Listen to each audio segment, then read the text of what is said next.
Hello friends, പല ആളുകളും നമ്മുടെ ക്ലാസ് റൂം പ്രോഗ്രാമിനെ പറ്റിയിട്ടും ഓൺലൈൻ ബാച്ചസിനെ പറ്റിയിട്ടൊക്കെ ഡയറക്റ്റ് എൻക്വയറി കോളിൻ്റെ സമയത്ത് പലതരത്തിലുള്ള സംശയങ്ങളും ചോദിക്കാറുണ്ട്. ബ്രോഷറൊക്കെ ഉണ്ടെങ്കിലും ഒരുപാട് സംശയങ്ങൾ ഈ ക്ലാസ്സിൻ്റെ ഫീച്ചേഴ്സിനെ പറ്റിയിട്ടും ബാക്കിയുള്ള ഫെസിലിറ്റീസിനെ പറ്റിയിട്ടൊക്കെ ഉണ്ടാവാറുണ്ട്. അപ്പോൾ അതൊക്കെ എക്സ്പ്ലെയിൻ ചെയ്യുന്നൊരു വീഡിയോ ആണ്. പക്ഷേ നിങ്ങൾ സെൽഫ് സ്റ്റഡി ചെയ്യുന്ന ഒരാളായാലും ശരി, അല്ല ഏതൊരു അക്കാഡമിയിൽ നിങ്ങൾ ക്ലാസ്സിന് എൻക്വയറി ചെയ്യുന്നൊരു ആളായാലും നിങ്ങൾക്ക് കമ്പയർ ചെയ്യാൻ വേണ്ടിയിട്ട് ഈ വീഡിയോ യൂസ്ഫുൾ ആയിരിക്കും. എന്തൊക്കെയാണ് നിങ്ങൾക്ക് ലഭിച്ചിരിക്കേണ്ട ഫെസിലിറ്റീസ്, എങ്ങനെയൊക്കെയാണ് ഒരു ബാച്ച് റൺ ചെയ്യുന്നത് എന്നൊക്കെ നിങ്ങൾക്ക് മനസ്സിലാക്കാൻ യൂസ്ഫുൾ ആകുന്നൊരു വീഡിയോ ആണിത്. ഫസ്റ്റ് ഓഫ് ഓൾ, സിവിൽ സർവീസിനെ പറ്റി വലിയ ധാരണയില്ലാത്ത ആൾക്കാർക്ക് ഈ എക്സാം എങ്ങനെയാണ് നടക്കുന്നത് എന്നതിനെ പറ്റി വലിയ ധാരണയില്ലാത്ത ആൾക്കാർക്ക് വേണ്ടിയിട്ടാണ് പറയുന്നത്.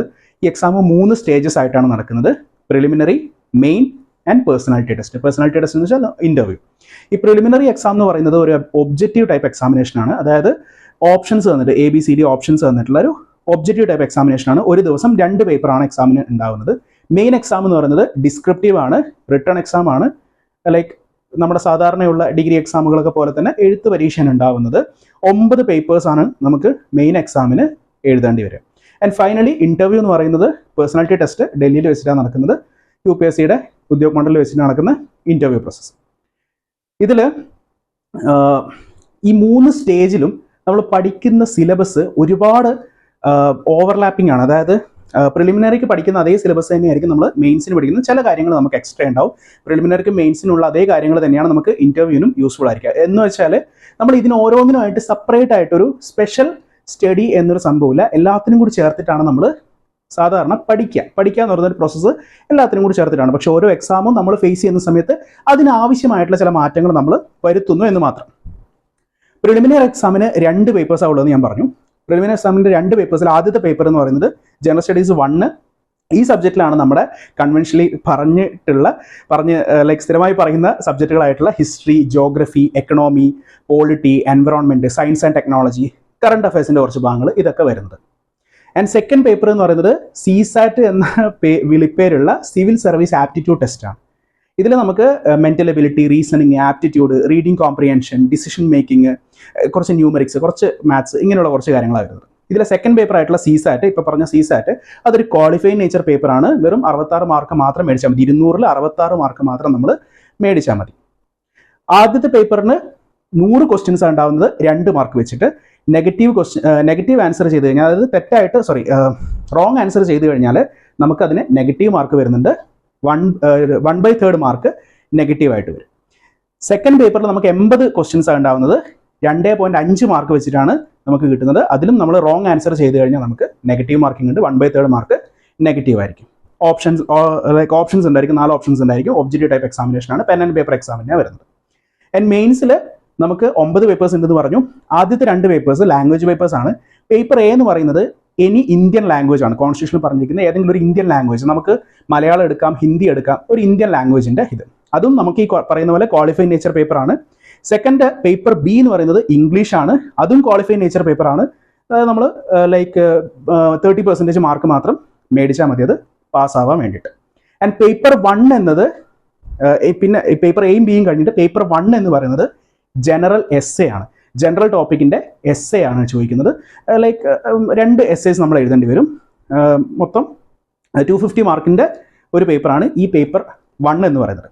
പിന്നെ പേപ്പർ 2, 3, 4, 5 അല്ലെങ്കിൽ നമ്മളതിനെ GS 1, 2, 3, 4 എന്ന് പറയും. General studies 1, 2, 3, 4. ഇതിലാണ് നമ്മൾ നേരത്തെ പറഞ്ഞിരിക്കുന്നത്, അതായത് പ്രിലിമിനറി എക്സാമിന് പേപ്പർ 1-ൽ പറഞ്ഞിരിക്കുന്ന history, geography, economy, polity, environment, science and technology, current affairs പോലുള്ള കാര്യങ്ങൾ ഈ പറയുന്ന GS 1, 2, 3, 4-ലാണ് വരുന്നത്. അഡീഷണൽ ആയിട്ട്, അതായത് പ്രിലിമിനറിക്ക് ഇല്ലാത്ത ഒരല്പം അഡീഷണൽ സബ്ജക്റ്റുകളായിട്ട് world history, post independent history, international relations പ്രിലിംസിന് നമുക്ക് ആവശ്യമുണ്ട്. പക്ഷെ എന്നാലും കുറച്ചും കൂടി ഫോക്കസ് നമുക്ക് മെയിൻസിനാണ് വരുന്നത്.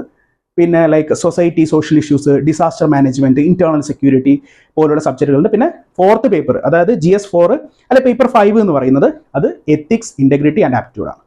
അത് നമ്മൾ പ്രിലിംസിൽ പഠിക്കാത്തൊരു സെപ്പറേറ്റ് സംഭവം തന്നെയാണ്. ആൻഡ് പിന്നെ 2 പേപ്പേഴ്സ്, അതായത് നമ്മളിപ്പോൾ ഓൾറെഡി പേപ്പർ Aയും Bയും പറഞ്ഞു. പിന്നെ പേപ്പർ 1 എസ്സേ പറഞ്ഞു, 3 എണ്ണം കഴിഞ്ഞു. പിന്നെ ജനറൽ സ്റ്റഡീസ് 1, 2, 3, 4. ഓക്കെ, 4ഉം 3ഉം 7 പേപ്പേഴ്സിനെ പറ്റി പറഞ്ഞു. ഇനി 2 എണ്ണം ബാക്കിയുള്ളത് അത് ഓപ്ഷണൽ സബ്ജക്റ്റ് ആണ്. നിങ്ങൾക്ക് നിങ്ങളുടെ ഡിഗ്രി സബ്ജക്റ്റോ അല്ലെങ്കിൽ നിങ്ങൾക്ക് ഇഷ്ടമുള്ള ഒരു സബ്ജക്റ്റ് നിങ്ങൾക്ക് ഓപ്ഷണൽ ആയിട്ട് ചൂസ് ചെയ്യാം. ഏത് സബ്ജക്റ്റ് ആണോ ചൂസ് ചെയ്യുന്നത് അതിൻ്റെ 2 പേപ്പേഴ്സ് നമുക്ക് ഓപ്ഷണൽ സബ്ജക്റ്റ് ആയിട്ട് നമുക്ക് പേപ്പർ 6ഉം 7ഉം ഉണ്ടാവും. അപ്പോൾ ഇത്രയാണ് മെയിൻസിൻ്റെ സിലബസ് വരുന്നത്. പിന്നെ ഇന്റർവ്യൂ എന്ന് പറയുന്നത് അതിന് പ്രത്യേകിച്ച് സിലബസ് ഒന്നുമില്ല, നമ്മൾ ഈ പഠിച്ചിരിക്കുന്ന കാര്യങ്ങളും പിന്നെ കറണ്ട് ലൈക്ക് ഇമ്പോർട്ടൻസ് ഉള്ള ഇവന്റ്സിനെ പറ്റിയിട്ടും ഒക്കെ ആയിരിക്കും, ലൈക്ക് നമ്മുടെ ജനറൽ ആയിട്ടുള്ള നോളജും ആപ്റ്റിറ്റ്യൂഡും ഒക്കെ ആയിരിക്കും ഇന്റർവ്യൂവിൽ ടെസ്റ്റ് ചെയ്യുന്നത്. അപ്പോൾ ചുരുക്കി പറഞ്ഞു കഴിഞ്ഞാൽ ഇതിനായിട്ട് സെപ്പറേറ്റ് ആയിട്ട് ഓരോരോ പഠിത്തമില്ല, എല്ലാം ഒരുമിച്ചിട്ട് തന്നെയാണ് പഠിത്തം വരുന്നത്. ഓക്കെ, ഇനി ക്ലാസ്സിനെ പറ്റി പറയുകയാണെങ്കിൽ ബാച്ച് നമ്മൾ PMI എന്ന പേരിലാണ് റൺ ചെയ്യാറ്. പ്രിലിംസ് മെയിൻസ് ഇന്റർവ്യൂ എന്ന് വെച്ചാൽ എല്ലാം കൂടി ചേർത്തിട്ട്, പ്രിലിംസ് കം മെയിൻസ് അല്ല, പ്രിലിംസ് മെയിൻസ് ഇന്റർവ്യൂ എല്ലാം ചേർത്തിട്ടാണ്. ഇതിൽ നമുക്ക് പ്രിലിമിനറിൽ നമ്മൾ ആദ്യം പറഞ്ഞിരിക്കുന്ന 2 പേപ്പേഴ്സിൻ്റെയും ക്ലാസ്സുകൾ ഉണ്ടായിരിക്കും.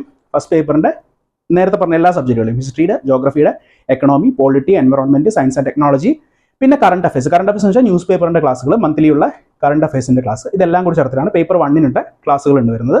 പിന്നെ പേപ്പർ 2 CSAT കംപ്ലീറ്റ് ക്ലാസ്സുകൾ, ഈ പറഞ്ഞ എല്ലാ സിലബസിൽ പറഞ്ഞ എല്ലാ കാര്യങ്ങളും ഇൻക്ലൂഡിങ്, അതായത് സിലബസിൽ പറഞ്ഞിരിക്കുന്ന റീഡിംഗ് കോംപ്രിഹെൻഷൻ എന്ന് പറഞ്ഞൊരു കാര്യമുണ്ട്. സാധാരണഗതിയിൽ ഈ റീഡിംഗ് കോംപ്രിഹെൻഷൻ്റെ ക്ലാസ്സുകൾ CSAT കൂടെ പലരും കൊടുക്കാറില്ല.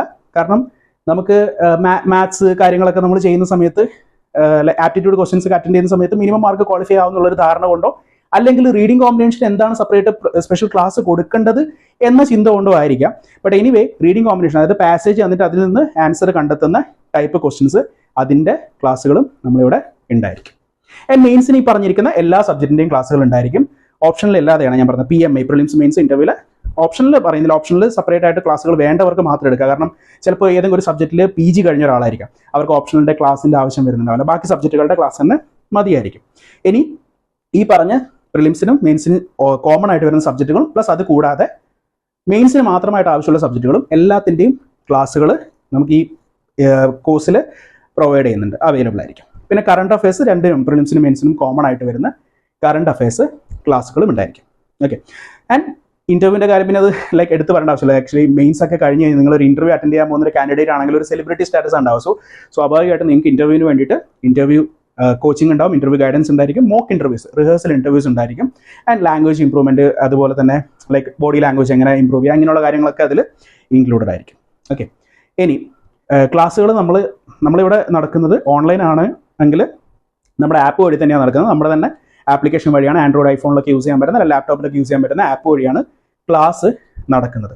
ആൻഡ് ഈ ക്ലാസ്സിൻ്റെ സ്പെഷ്യാലിറ്റി എന്ന് പറയുന്നത് ഇതിൻ്റെ വാലിഡിറ്റി അൺലിമിറ്റഡ് ആണ്.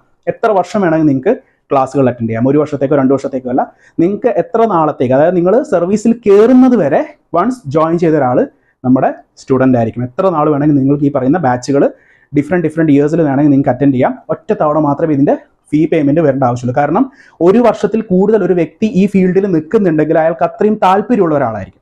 അങ്ങനെ താല്പര്യമുള്ള ഒരാൾ സ്വാഭാവികമായിട്ട് എന്തായാലും പാസ്സാവാനുള്ള ചാൻസ് കൂടുതലായിരിക്കും. അങ്ങനെ പാസ്സാവുന്ന ഒരു സ്റ്റുഡൻറ്റിനെ കൈവിട്ട് കളയാൻ ഞങ്ങളത്ര ലൈക്ക് എന്താ പറയുക, കരുണയില്ലാത്തവരല്ല, അല്ലെങ്കിൽ അത്ര മണ്ടന്മാരല്ലാന്ന് വേണമെങ്കിൽ പറയാം. കാരണം സ്റ്റുഡൻസ് പാസ്സായി കഴിഞ്ഞാൽ അതിൻ്റെ ബെനിഫിറ്റ് നമുക്ക് തന്നെയാണ് ഉണ്ടാകുന്നത്. ലൈക്ക് എവറിബഡി സെൽഫിഷ് നമ്മൾ പറയുന്ന പോലെ ഒരു അല്പം സെൽഫിഷ്നസ് നമുക്കും ഇതിലുണ്ട്. കാരണം നമ്മളെ സ്റ്റുഡൻസ് പാസ്സാവണം എന്നുള്ളൊരു സെൽഫിഷ്നസ് നമുക്കും ഉണ്ട് എന്ന് വിചാരിക്കാം. ഓക്കെ, അപ്പം ബാച്ചിൻ്റെ വാലിഡിറ്റി അൺലിമിറ്റഡ് ആയിരിക്കും. ഇനി നിങ്ങൾക്ക് ലൈവായിട്ട് ക്ലാസ് കാണാൻ പറ്റുന്നില്ലെങ്കിലും പ്രശ്നമല്ല, അതിൻ്റെ റെക്കോർഡഡ് വേർഷൻസ്, ക്ലാസ്സുകളുടെ റെക്കോർഡഡ് വേർഷൻസ് നമുക്ക് ആപ്പിൽ അവൈലബിൾ ആയിരിക്കും. ആൻഡ് ആ റെക്കോർഡഡ് വീഡിയോസിൻ്റെ വാലിഡിറ്റിയും അൺലിമിറ്റഡ് ആയിരിക്കും. ഈ പറഞ്ഞത് ക്ലാസ്സിൻ്റെ കാര്യം. ഇനി എക്സാംസ് വരികയാണ്, മോഡൽ എക്സാംസ് വരുന്നതാണെങ്കിൽ ഓരോ വർഷങ്ങൾ വ്യത്യാസപ്പെട്ടിരിക്കും. എന്നാലും പ്രിലിംസിന് മോഡൽ എക്സാംസ് ഉണ്ടായിരിക്കും, മോഡൽ ടെസ്റ്റുകൾ ആപ്പ് വഴി തന്നെ ആയിരിക്കും നമ്മൾ ടെസ്റ്റുകൾ കണ്ടക്ട് ചെയ്യുന്നത്, ഓൺലൈനിൽ. ആൻഡ് ഓഫ്ലൈൻ മെയിൻസിൻ്റെ ക്ലാസ്സുകളാണെങ്കിൽ, മെയിൻസിൻ്റെ എക്സാംസ് ആണെങ്കിൽ അത് ക്വസ്റ്റ്യൻ പേപ്പർ ഇടും, അതിനനുസരിച്ച് നിങ്ങൾ ആൻസർ എഴുതിയിട്ട് ഫോട്ടോ എടുത്ത് അയച്ചു തരാം. ഓൺലൈനിൽ അങ്ങനെയാണ് നമുക്ക് സാധാരണ ചെയ്യാൻ പറ്റുക. പിന്നെ അതുപോലെ തന്നെ അഡീഷണൽ ആയിട്ട് വരുന്ന കാര്യങ്ങൾ എന്ന് പറയുന്നത് മെൻറ്റർഷിപ്പാണ്. മെൻറ്റേഴ്സിനെ നിങ്ങൾക്ക് ചൂസ് ചെയ്യാം. ടീച്ചേഴ്സിൽ നിന്ന് നിങ്ങൾക്ക് ഇഷ്ടമുള്ള ഒരാളെ മെൻറ്ററായിട്ട് ചൂസ് ചെയ്യാം. ആ മെൻറ്റർ നിങ്ങളുടെ ലൈക്ക് എങ്ങനെ സ്റ്റഡി പ്ലാൻ, അതുപോലെ നിങ്ങൾ സ്റ്റഡി ചെയ്യുന്നതിൻ്റെ ലൈക്ക് എന്തെങ്കിലും ഡൗട്ട് ക്ലിയറൻസ്, ഈ കാര്യങ്ങളൊക്കെ മെൻറ്ററിന് ഡീൽ ചെയ്യാൻ പറ്റും.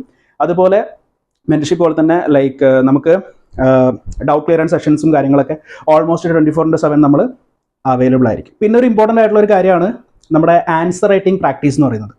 അതായത് ഒരു ടോപ്പിക്ക് വന്നിട്ട് അതിൽ നിന്നൊരു ക്വസ്റ്റ്യൻ ഇടും, അതിൻ്റെ ആൻസർ നിങ്ങൾ എഴുതിയിട്ട് ടീച്ചേഴ്സിന് അയക്കുക എന്നുള്ളത്. അപ്പം മെയിൻസ് എക്സാം എഴുതാൻ വേണ്ടിയിട്ട് ലൈക്ക് നിങ്ങൾക്ക് പരിചയമുള്ളവരാണെങ്കിൽ അറിയാം, വളരെ കുറച്ച് സമയം മാത്രമേ മെയിൻസിന് നമുക്ക് ഒരു ക്വസ്റ്റ്യൻ ആൻസർ ചെയ്യാൻ വേണ്ടിയിട്ട് ഉണ്ടാവുള്ളൂ. ലൈക്ക് ഒരു 10 മാർക്കിൽ ക്വസ്റ്റ്യൻ ആൻസർ ചെയ്യാൻ നമുക്കൊരു 7 മിനിറ്റൊക്കെ ചിലപ്പോൾ മൊത്തത്തിൽ ഉണ്ടാവുള്ളൂ.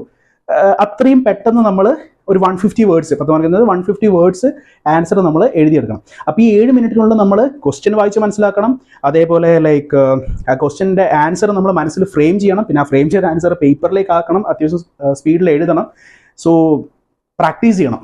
ഓക്കെ, പ്രാക്ടീസ് ഉണ്ടെങ്കിൽ മാത്രമേ നമുക്ക് മെയിൻസ് ഈസി ആയിട്ട് കയറാൻ പറ്റുള്ളൂ. പ്രിലിംസ് കയറി കഴിഞ്ഞ് കഴിഞ്ഞാൽ മെയിൻസ് കയറുക എന്ന് പറയുന്നത് മസ്റ്റ് ആയിട്ടുള്ളൊരു കാര്യമാണ്. കാരണം പ്രിലിംസ് കയറുക എന്ന് പറയുന്നത് ഒരല്പം അൺസർട്ടൺ ആയിട്ടുള്ളൊരു സംഭവമാണ്. എപ്പോഴും നമുക്ക് എല്ലാ വർഷവും നമുക്കത് കയറി പറ്റണം എന്നില്ല. അപ്പോൾ ഒരു വർഷം നമ്മൾ പ്രിലിംസ് കയറിയിട്ടുണ്ടെങ്കിൽ മെയിൻസ് ആ വർഷം നിർബന്ധമായിട്ടും കയറുക എന്നുള്ളത് അത് നിങ്ങൾ ലൈക്ക് വേറെ എന്തിനും വലിയ പ്രയോറിറ്റി ആയിട്ട് വെക്കേണ്ട ഒരു കാര്യമാണ്. അപ്പോൾ പ്രാക്ടീസ് ചെയ്തേ പറ്റുള്ളൂ. അപ്പോൾ അതിന് ആൻസർ റൈറ്റിംഗ് പ്രാക്ടീസ് എന്ന് പറയുന്നൊരു സംഭവമുണ്ട്. നമ്മളെ ക്വസ്റ്റ്യൻ തന്നു കഴിഞ്ഞാൽ അതിന് ആൻസർ എഴുതിയിട്ട് നിങ്ങൾക്ക് അയച്ചു കഴിഞ്ഞാൽ ടീച്ചേഴ്സ് അത് കറക്റ്റ് ചെയ്തിട്ട് ലൈക്ക് ഫീഡ്ബാക്ക് ആയിട്ട് നിങ്ങൾക്ക് തരും. ഇത്രയൊക്കെയാണ് അതിൻ്റെ ഒരു ഫീച്ചേഴ്സ് വരുന്നത് ക്ലാസ്സുകളുടെ. പിന്നെ ബാക്കി സ്വാഭാവികമായിട്ടും എല്ലാ അക്കാഡമീസും പ്രൊവൈഡ് ചെയ്യുന്ന കാര്യങ്ങളുണ്ട്. അതായത് നമ്മുടെ മന്ത്ലി മാഗസീൻസ് ഉണ്ട്, പ്രിന്റഡ് മെറ്റീരിയൽസ് ഉണ്ട്. ഓക്കെ, ഇതൊക്കെ ലൈക്ക് എല്ലാ അടുത്തുനിന്നും ഉള്ളത് തന്നെയാണ്. സപ്പോസ് അങ്ങനെ എവിടെ നിന്നെങ്കിലും ഇല്ലെങ്കിൽ നിങ്ങൾ ഇതൊക്കെ ഉള്ള ഒരു സ്ഥലം എന്നുള്ളത് തന്നെ ഉറപ്പുവരുത്തുക. ഇതൊക്കെ വളരെ കോമൺ ആയിട്ട് എല്ലാവരും പ്രൊവൈഡ് ചെയ്യുന്ന കാര്യങ്ങളാണ്. സോ ഇത്രയൊക്കെയാണ് കോഴ്സിൻ്റെ ഫീച്ചേഴ്സ് വരുന്നത്. ഇനി നിങ്ങൾക്ക് എന്തെങ്കിലും കൂടുതൽ ഡൗട്ട് കാര്യങ്ങളുണ്ടെങ്കിൽ ഡയറക്റ്റായിട്ട് ഇതിൽ കൂടുതൽ എന്തെങ്കിലും ഡൗട്ട് കാര്യങ്ങളുണ്ടെങ്കിൽ ഡയറക്റ്റായിട്ട് നമ്മളെ കോൺടാക്ട് ചെയ്യാം.